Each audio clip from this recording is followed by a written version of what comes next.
The H440 is one of the cases designed for silence from NZXT, in competition with the R5 from over at Fractal Design. Personally, I prefer the H440 because of its more standout looks, but let's take a look at some of its features.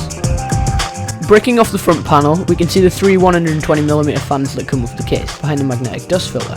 They're all 3-pin non-PWM and pretty silent when plugged into the motherboard, although the case does come with a Molex adapter, so as stock they end up making a lot of noise and they won't vary.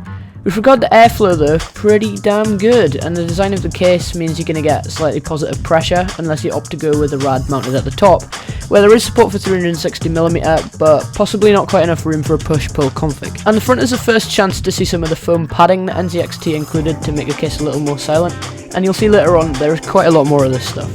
So let's move on to the side. We've got a real nice regular shaped window letting you admire your components on this full and heavy metal side panel. Also, right next to that window, another big piece of that padding to stop just that little bit extra sound from exiting through the side panel, given that will be the thing facing the user. Inside, another 120mm exhaust fan next to your CPU cutout, in front of yet another massive piece of foam padding. And below this, an interesting addition from NZXT in the form of a power supply cover, also housing two SSD show-off type things, and meaning that without a modular power supply, your case is still going to look pretty damn tidy.